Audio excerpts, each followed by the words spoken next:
Hello YouTube, Byron at Splitting Slices. Well, I'm back. Finally, after 2 weeks of a cross-country extended family move from Arizona to Knoxville, Tennessee, we've got them here. So, it is time to get back in the video seat, so to speak, and do my first long video of almost 2 weeks.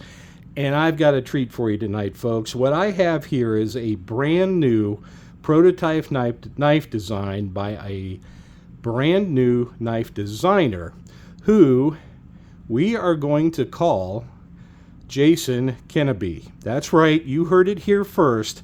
This is Jason Kenneby's first knife design, and he's done a spectacular job, but I want you to be the judge of that, and more importantly, include any constructive criticism and positive feedback comments that you can at this video, and I will share them with the designer, and he is going to be working on a V2 model of this knife.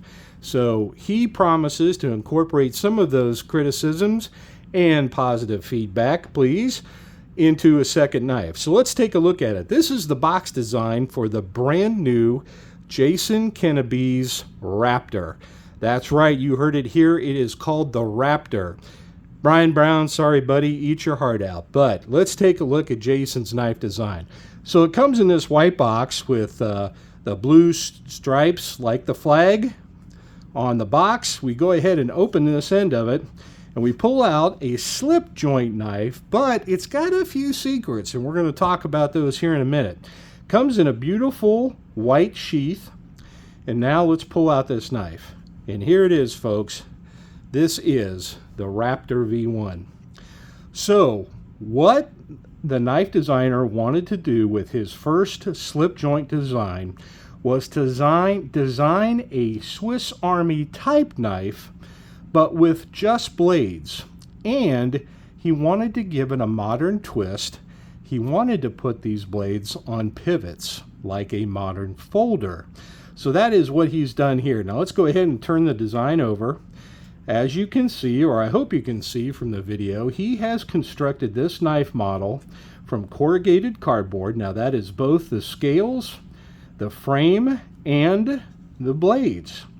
And he's used wooden dowel pins to go ahead and put the pivots into the scales through the blades, and use super glue to hold them in place. And I think he's done a fantastic job in the construction of this. So let's go ahead and talk about the first blade on this knife. This knife has two blades. It has one small pen blade or utility cutter. And let's go ahead and fold that out. Take a look at that. We're talking 3/4 inches of a sack style clipped Wharncliffe modified blade used to make those utility cuts that we all need to open up bags, open up boxes, get into Amazon packages, you name it, this blade will do it.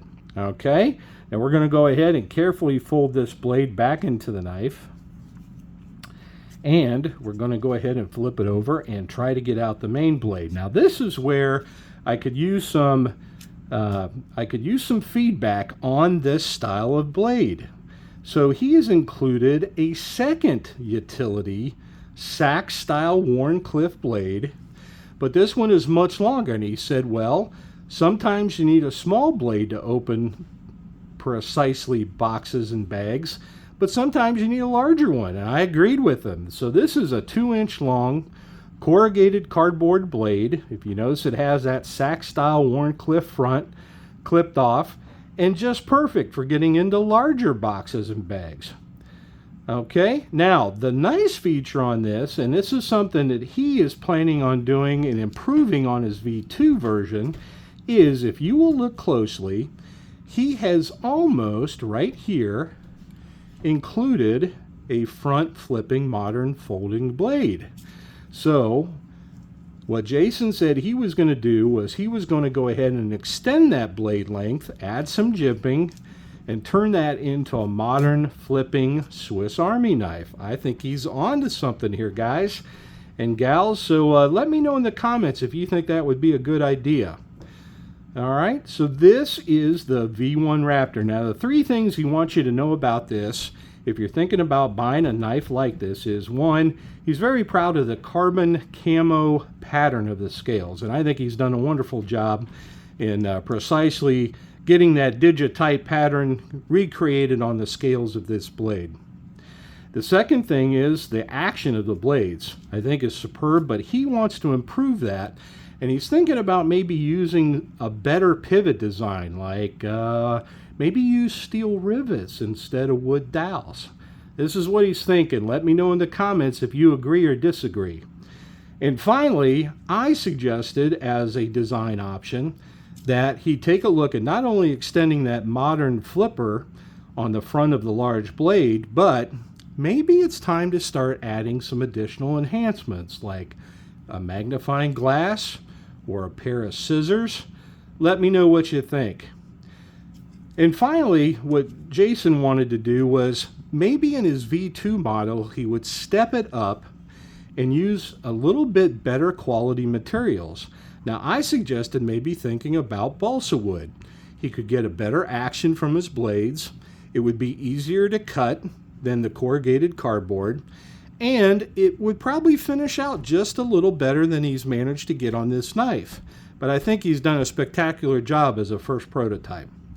So again, let me know what you think about all those improvements and enhancements, and I will pass all of your comments on to Jason Kenneby.